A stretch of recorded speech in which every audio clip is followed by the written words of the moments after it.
তো গতকালকেই অন্নপূর্ণা যোজনা প্রকল্পের প্রথম কিস্তির টাকা ডিরেক্ট বেনিফিট ট্রান্সফার অর্থাৎ ডিবিটির মাধ্যমে প্রত্যেক মহিলার ব্যাংক অ্যাকাউন্টে সরাসরি পাঠিয়ে দেওয়া হয়েছে ৩,০০০ টাকা।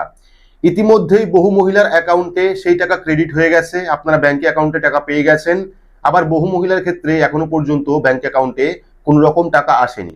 তো এখনো পর্যন্ত যারা টাকা পাননি বা ব্যাংক অ্যাকাউন্টে টাকা ঢোকেনি তাদের কবে নাগাদ ঢুকবে বা আদৌ ঢুকবে কিনা, এবং যারা ইতিমধ্যেই অন্নপূর্ণা ভান্ডার প্রকল্পের প্রথম কিস্তির টাকা পেয়ে গেছেন পরবর্তী সময়ে আবারও কোনো রকম ফর্ম ফিল আপ করতে হবে কিনা সেটা কিন্তু আজকের এই ভিডিওর মাধ্যমে আপনারা জানতে পারবেন। পাশাপাশি আপনারা ইতিমধ্যে হয়তো দেখেছেন অন্নপূর্ণা যোজনা প্রকল্পের অনলাইন ফর্ম ফিল আপ শুরু হয়ে গেছে, যদিও বর্তমানে এখনো পর্যন্ত অনলাইন যে পোর্টাল সেই পোর্টাল কাজ করছে না, আন্ডার মেনটেন্স রয়েছে। এবং পুরনো যে লক্ষ্মীর ভান্ডার প্রকল্পের ওয়েবসাইট ছিল সেটাও বর্তমানে কিন্তু আর নেই। পুরনো লক্ষ্মীর ভান্ডার প্রকল্পের যে ওয়েবসাইট তার সঙ্গে নতুন ওয়েবসাইট যুক্ত করা হয়েছে, যার জন্য কিন্তু আপনারা কোনো রকম কোনো ওয়েবসাইট ওপেন করতে পারছেন না এবং সেই ওয়েবসাইটের মাধ্যমে অন্নপূর্ণা যোজনা প্রকল্পের অনলাইন ফর্মটা ফিল আপ করতে পারছেন না। যদিও কালকে সকালেই আমি অন্নপূর্ণা যোজনা প্রকল্পের অনলাইন ফর্ম ফিল আপের সম্পূর্ণ পদ্ধতি দেখিয়েছি, যদিও সাবমিটটা হয়নি, তার আগেই ওয়েবসাইটটা বন্ধ করে দেওয়া হয়েছে। আপনারা গিয়ে সেই ভিডিওটা দেখে নিতে পারেন, সেখানে সম্পূর্ণ স্টেপ বাই স্টেপ দেখানো আছে যে আপনারা অনলাইনে অন্নপূর্ণা যোজনা প্রকল্পের ফর্ম কিভাবে ফিল আপ করবেন, কোন কোন ডকুমেন্ট দিতে হচ্ছে, কোন কোন ডকুমেন্ট না দিলেও হচ্ছে, কিভাবে আপনারা অন্নপূর্ণার মেম্বার সিলেক্ট করবেন, এই ডিটেলস কিন্তু দেখানো হয়েছে। এইবার এই ফর্মটা দেখে আপনারা অনেকেই কমেন্ট করছিলেন, প্রচুর মানুষ কমেন্ট করছিলেন, তার মধ্যে রয়েছে জমির তথ্য আপনারা কোনটা দেবেন। অর্থাৎ অন্নপূর্ণা যোজনায় যে আপনি আবেদন করলেন, আবেদন করার সময় কিন্তু জমির তথ্য দিতে হচ্ছে। সেক্ষেত্রে অনেকেই বলছেন যে আমি যেখানে বসবাস করছি অর্থাৎ ভিটা বাড়ি যেটাকে বলা হয়, বা আপনি যেখানে ঘর করে রয়েছেন সেই জমির ডিটেলস দিতে হবে নাকি চাষের জমির ডিটেলস দিতে হবে। তো ওয়েবসাইটে কিন্তু কোনো কিছু মেনশন করা নেই যে কোন জমির ডিটেলস দিতে হবে। পাশাপাশি ওয়েবসাইটে যে ডকুমেন্ট আপনারা আপলোড করবেন সেটাও কিন্তু 200 কেবির মধ্যে হতে হবে। সেক্ষেত্রে অনেকে দলিল আপলোড করতে চাইছেন, কিন্তু দলিলের পৃষ্ঠা 6টা 7টা 8টা এরকম পৃষ্ঠা রয়েছে, অনেকের আপলোড করতে সমস্যা হচ্ছে। তো যদি আপনার জমির কাগজের বা দলিলের পৃষ্ঠা বেশি থাকে সেক্ষেত্রে আপনি পর্চা আপলোড করতে পারেন, কিন্তু এখনো পর্যন্ত ওয়েবসাইটে মেনশন করা হয়নি যে আপনি বসত বাড়ির যে জমি তার ডিটেলস দেবেন নাকি টোটাল জমি অর্থাৎ চাষের জমি যুক্ত করে টোটাল আপনি জমির ডিটেলস দেবেন। তো এক্ষেত্রে বলে রাখবো শুধুমাত্র আপনি যেখানে বসবাস করছেন আপনার যে বাড়ি সেই বাড়ির তথ্যই আপনি আপলোড করুন, ঠিক আছে?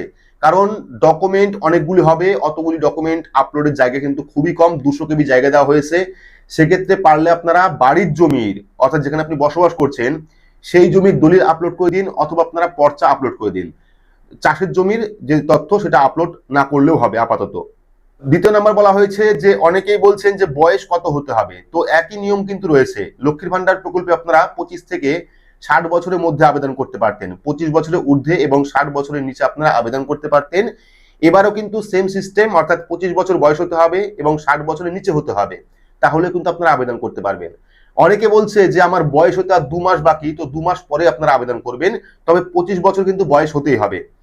3 নাম্বার বলছেন 3,000 টাকা না ঢুকলে কি করতে হবে। তো অনেকের ইতিমধ্যে 3,000 টাকা ঢুকে গেছে, অনেকের ঢোকেনি, যদিও বললাম যে 28 লক্ষর বেশি মানুষকে, প্রায় 28.5 লক্ষ মানুষকে ইতিমধ্যে কিন্তু ডিরেক্ট বেনিফিট ট্রান্সফারের মাধ্যমে বা ডিবিটির মাধ্যমে টাকা পাঠিয়ে দেওয়া হয়েছে। এর মধ্যে বহু মহিলা পেয়েছেন টাকা, অনেক মহিলা তুলেও নিয়েছেন টাকা, আবার অনেক মহিলার অ্যাকাউন্টে টাকা ঢোকেনি। তো এখনো কিন্তু 3 দিন পর্যন্ত টাকা ঢুকবে, ঠিক আছে? এখনো পর্যন্ত টাকা ঢোকা শেষ হয়নি, ধাপে ধাপে ধাপে ধাপে কিন্তু প্রত্যেকের অ্যাকাউন্টে টাকা ঢুকবে। যদি কোনো কারণে টাকা না ঢোকে সেক্ষেত্রে কি করতে হবে সেটা আমি বলছি। তো আপনারা যারা ফর্ম ইতিমধ্যে জমা করে দিয়েছেন, অনেকের ভেরিফিকেশন কমপ্লিট হয়ে গেছে, যাদের ভেরিফিকেশন কমপ্লিট হয়ে গেছে তারা প্রত্যেকেই কিন্তু টাকা পাচ্ছেন বা পাবেন।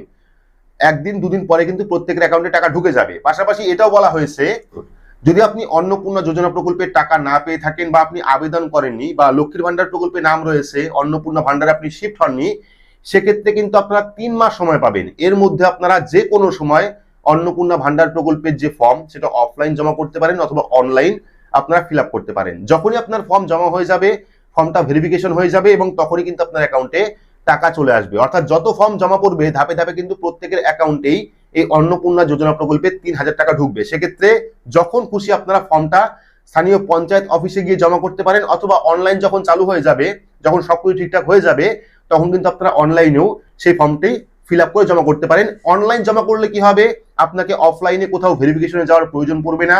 আপনি অনলাইন ফর্ম সাবমিট করবেন, সেখান থেকে কিন্তু যাবতীয় ভেরিফিকেশন হয়ে যাবে। পরবর্তী 4 নাম্বার বলা হয়েছে প্যান কার্ড কি দিতে হবে। তো দেখুন, প্যান কার্ডের ওই জায়গায় ইয়েস অর নো অপশন রয়েছে। যদি আপনারা প্যান কার্ড দিতে চান সেক্ষেত্রে দেবেন, যদি থাকে তাহলে অবশ্যই দিয়ে রাখবেন। দেখুন যে যে তথ্য চাওয়া হয়েছে চেষ্টা করবেন সবগুলি দেওয়ার জন্য, সেক্ষেত্রে পরবর্তী সময় আপনারই সুবিধা হবে। তো যদি আপনার প্যান কার্ড থাকে সেক্ষেত্রে ইয়েস অপশনে ক্লিক করে প্যান কার্ড নাম্বারটা দিয়ে দেবেন, প্যান কার্ডটা আপলোড করে দেবেন। যদি কোনো কারণে আপনার বাড়ির সদস্যর প্যান কার্ড না থাকে সেক্ষেত্রে কিন্তু প্যান কার্ড না দিলেও চলবে। এবার 5 নম্বরে বলা হয়েছে অনলাইনে কি কি তথ্য দিতে হচ্ছে। তো অনলাইনে কিন্তু পরিবারের প্রধান এবং যাকে আপনি অন্নপূর্ণা যোজনার আওতায় আনবেন সেই মেম্বারকে যুক্ত করতে হবে। পাশাপাশি আপনার পরিবারের যে সদস্যদের আপনি যুক্ত করতে চাইছেন প্রত্যেক সদস্যর ডিটেলস কিন্তু দিতে হবে এবং প্রত্যেক সদস্যর ব্যাংক অ্যাকাউন্ট নাম্বার, আধার কার্ড নাম্বার, আধার কার্ড আপলোড করতে হবে, ব্যাংকের পাসবুক আপলোড করতে হবে, ভোটার কার্ড নাম্বার দিতে হবে, ভোটার কার্ড আপলোড করতে হবে, এই সমস্ত তথ্য কিন্তু দিতে হবে। এবার ধরুন আপনার পরিবারে বা আপনি যেখানে থাকেন সেখানে 4টে ফ্যামিলি রয়েছে, 4টে ফ্যামিলি আলাদা, পরিবার আলাদা। সেক্ষেত্রে কিন্তু আপনি যাদের নিয়ে খাচ্ছেন বা আপনি যে রান্নাঘরে রান্না হচ্ছে আপনার, এক কথায় বলতে গেলে আপনার যে সেপারেট ফ্যামিলি সেই ফ্যামিলির ডিটেলস দিলে কিন্তু হবে। অনেকের আবার রয়েছে যে ফ্যামিলি আলাদা রয়েছে, 4টে ভাই আলাদা কিন্তু রেশন কার্ড একজনের নামে রয়েছে। সেক্ষেত্রে ওই 4টে ভাই যখন আলাদা আলাদা ফর্ম ফিল আপ করবেন সেক্ষেত্রে কিন্তু প্রত্যেকের ডিটেলস দিতে হবে, অর্থাৎ বাবা সহ যিনি পরিবারের হেড তাকে নিয়ে কিন্তু তার ফর্মটা ফিল আপ করতে হবে।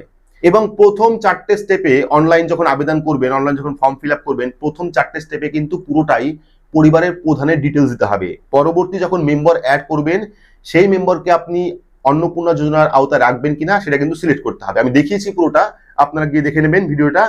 আর বাদ বাকি সমস্ত তথ্য দিতে হচ্ছে। যারা যারা জমির কাগজ চাইছেন অনলাইন থেকে পর্চা ডাউনলোড করে নিতে পারেন অথবা অনলাইন থেকে দলিল ডাউনলোড করে নিতে পারেন, সেক্ষেত্রে পর্চা অথবা দলিল আপনারা দিয়ে দেবেন।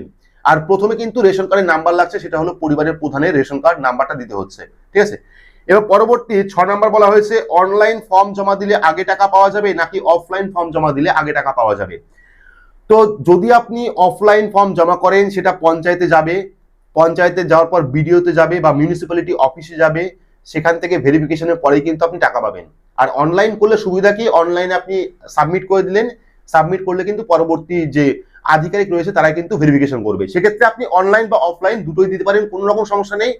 অফলাইনে সমস্যা কি হচ্ছে, ডকুমেন্টটা প্রচুর পরিমাণে হয়ে যাচ্ছে, সেটা আপনাকে জেরক্স নিয়ে যেতে হচ্ছে অফিসে, সেখানে গিয়ে জমা করতে হচ্ছে। আর অনলাইনে কোন রকম জেরক্সের প্রয়োজন পড়ছে না, আপনারা অরিজিনাল যে কপি রয়েছে বা চাইলে আপনারা জেরক্স কপিও অনলাইনে আপলোড করতে পারেন, কোনো রকম সমস্যা নেই। বাড়ি বসে আপনারা যে কেউ এই অন্নপূর্ণা যোজনা প্রকল্পের ফর্ম ফিল আপ করতে পারেন।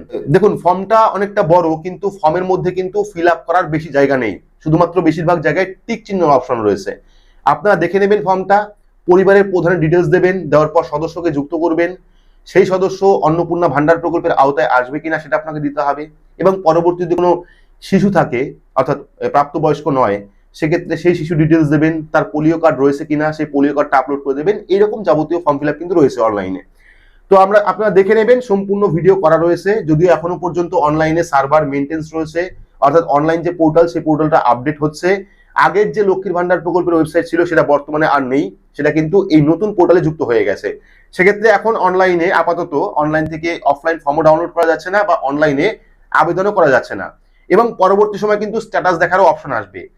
পাশাপাশি আরো অনেক কিছু পরিবর্তন হতে পারে, ফর্মের মধ্যে হয়তো বা অনেক কিছু পরিবর্তন হতে পারে, আবার নাও হতে পারে। সেটা যখন অনলাইন চালু হয়ে যাবে তারপরে কিন্তু আমরা ডিটেলস বলতে পারবো, বা পরবর্তী সময় যখন আপডেট হয়ে পোর্টালটি আসবে তখন কিন্তু আবারও আপনাদের সম্পূর্ণ স্টেপ বাই স্টেপ কিভাবে ফর্ম ফিল আপ করতে হয়, কোন কোন ডকুমেন্ট আপলোড করতে হয়, সমস্ত কিছু আপনাদের দেখাবো। আর সেই সমস্ত আপডেট পাওয়ার জন্য চ্যানেলটিকে সাবস্ক্রাইব করে রাখবেন এবং পাশে রাখা বেল আইকনটি প্রেস করে নোটিফিকেশন অল করে রাখবেন এইরকম গুরুত্বপূর্ণ আপডেট সবার আগে পেতে। তো আজকের মতো এইটুকুই, ধন্যবাদ।